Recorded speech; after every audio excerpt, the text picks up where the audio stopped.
Hello and welcome to this video, and this video is going to be called Albums in My Collection That I Don't Like, in brackets, very much, right?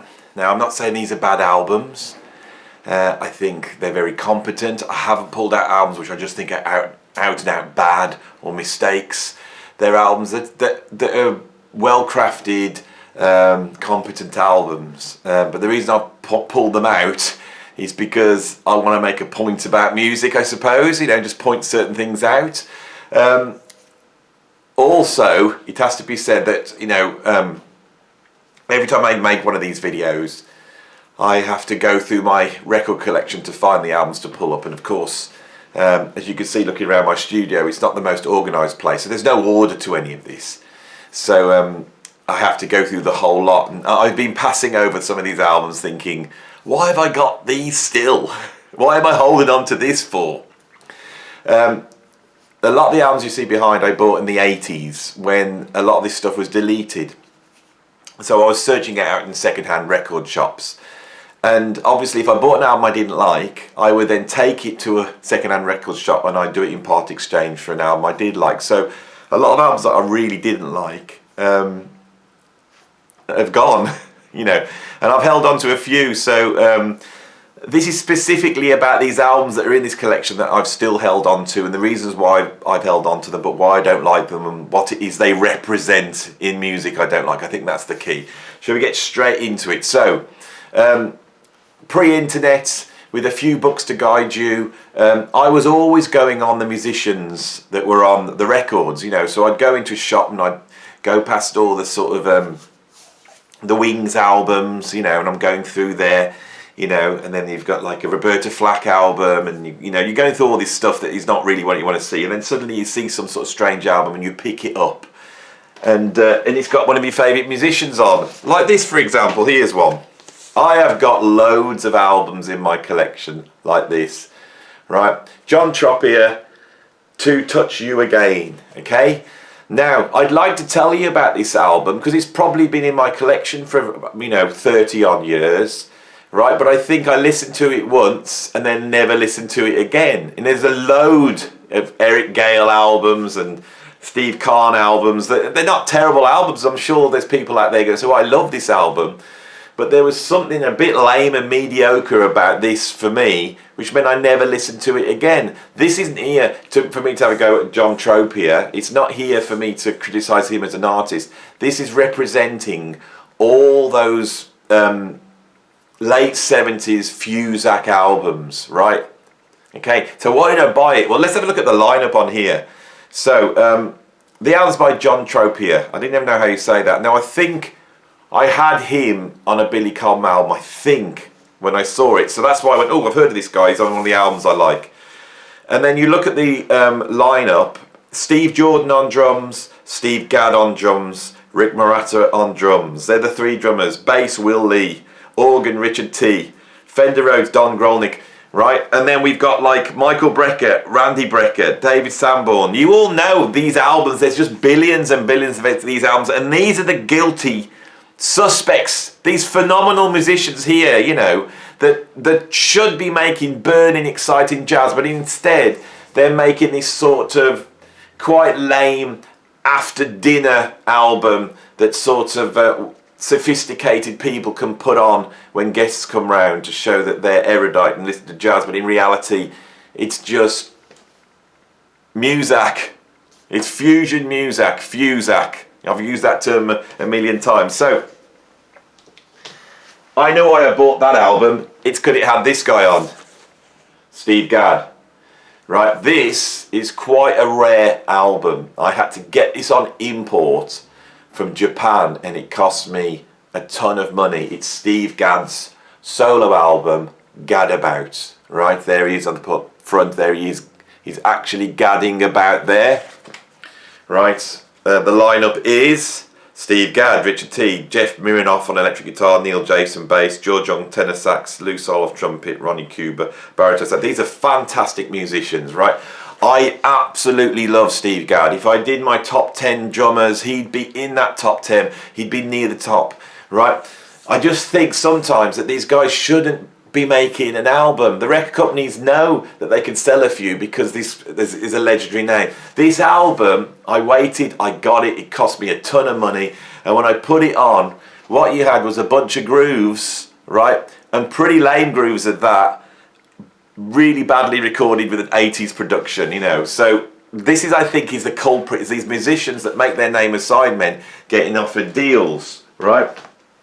Now the worst, if you go to the 80s, the most guilty record label of doing this is GRP. Here we have GRP Super Live in concert. Now this album's not that bad an album because it's got a whole, I think it's got a whole side of the Chick Corea Electric Band. Now, if you know Chick Corea's Electric Band, that first album really is a classic for 80s fusion.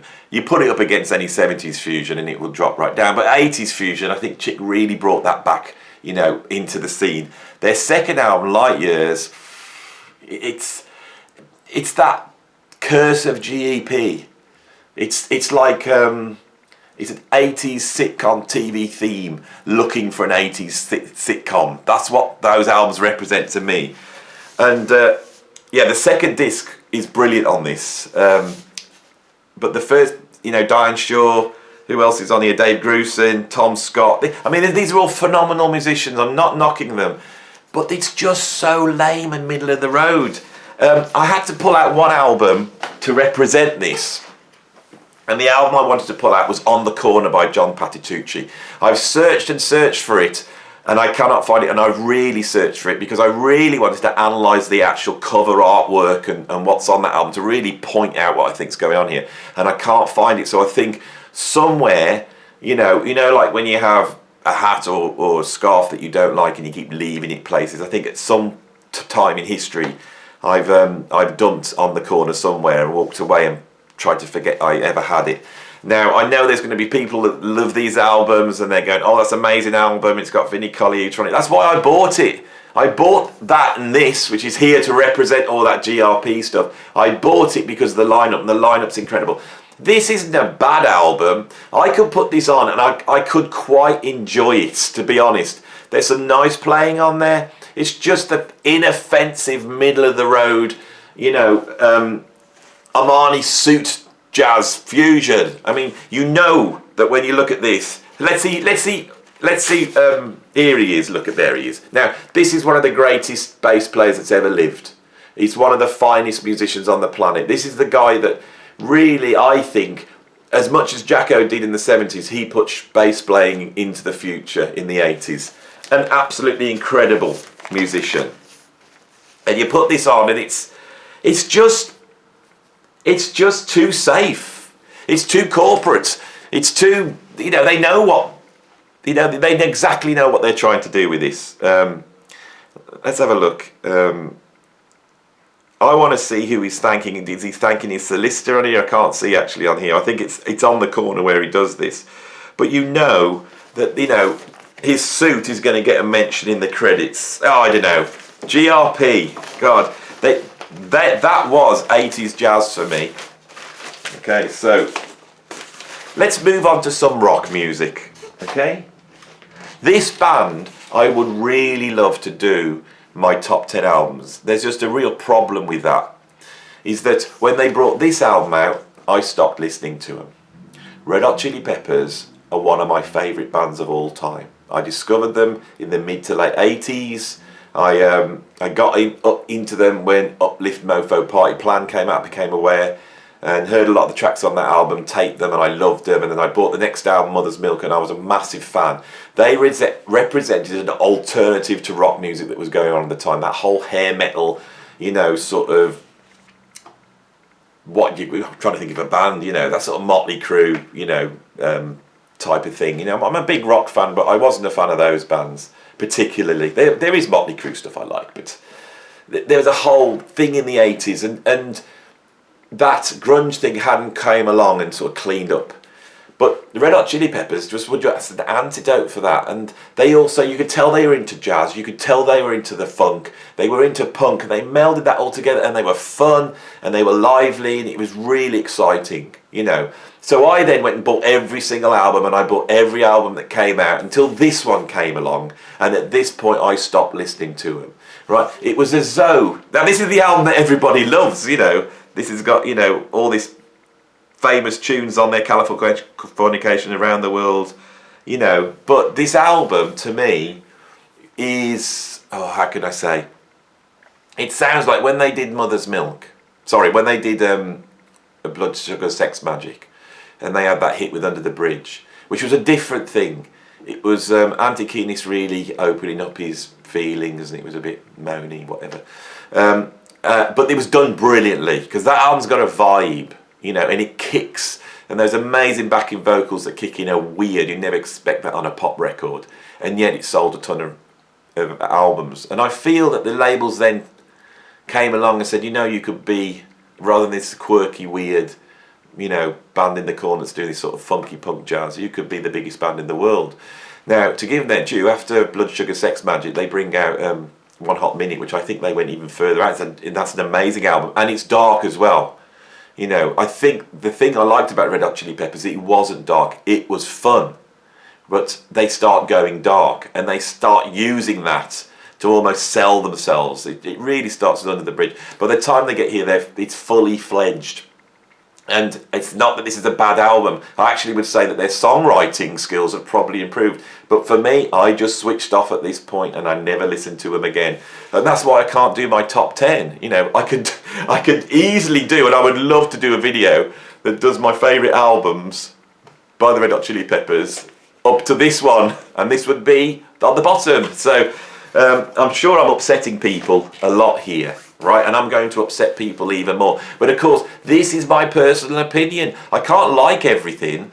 You know, for an artist to be truly great, they've got to be able to be absolutely loved by a certain section of the audience. And the only way you can be absolutely loved is if you're absolutely hated by somebody else, because you've got to have quirks and characteristics that make you individual. And not everybody's going to like that. So this is all just my personal opinion. But I think the things I'm pointing out about, you know, how jazz fusion works and that commerciality and how that can really take good musicians and take them down that bad path. How I've explained how that's happened in the 80s, how it's happened in the 70s, and how it's happened in the 80s. And also, you know, rock bands that are really cool, and then the record companies and popularity gets them, and before you know it, they've turned into, you know, sort of not a middle of the road band, you know, but they're going ever closer to Coldplay, right? So what have we got next? Let's have a go at this guy. Right, I've had a go about this guy on this channel before.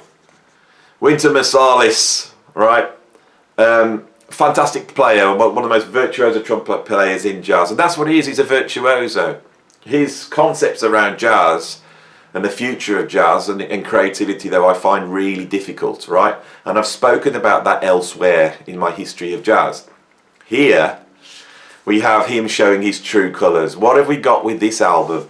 Is Wynton Marsalis playing famous jazz standards like Stardust, Django, I'm Confessing That I Love You, with an orchestra, right? This is really just a little bit above Michael Bublé in jazz terms. That's what this is, and it shows the way Wynton was marketed and the position he has in jazz. You know, he is a fantastic musician that can really play, but he's a backwards looking musician who is really trying to maintain the traditions of jazz and almost create an ideology out of those traditions of what jazz should be. There's the bad word, should, right? Jazz shouldn't be anything. You know, you listen to jazz, you learn your instrument, and then you go out and start playing. And if that's influence is there, that's influence is there. And if somebody comes along and says, no, you're not playing jazz, it's not proper jazz, right, they've got it wrong, okay?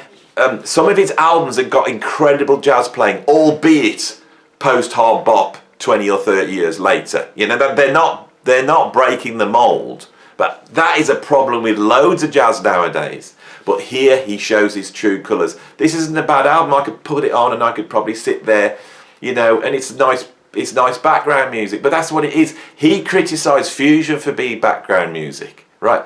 He's pointing at the fusion that I'm talking about early on. in this video, okay? But here, he's really showing his true colours, right? This is middle of the road jazz. Bitches Brew and Tony Williams' Lifetime is not middle of the road jazz. You know, that's Winton's problem. You know, those musicians that came up in the 70s, like your Herbie Hancocks and your Chick Coreas and your John McLaughlins, not only could they play jazz, right, but they could pioneer jazz. Right, here we have a pioneer of jazz.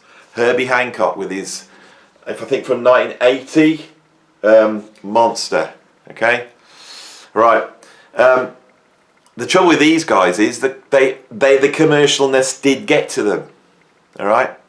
I'm not against Herbie Hancock's disco music. I really like it. Some of the disco-y stuff he does, I really did like. But this does represent how that can really, you know, pull a great artist down. This, I think, is...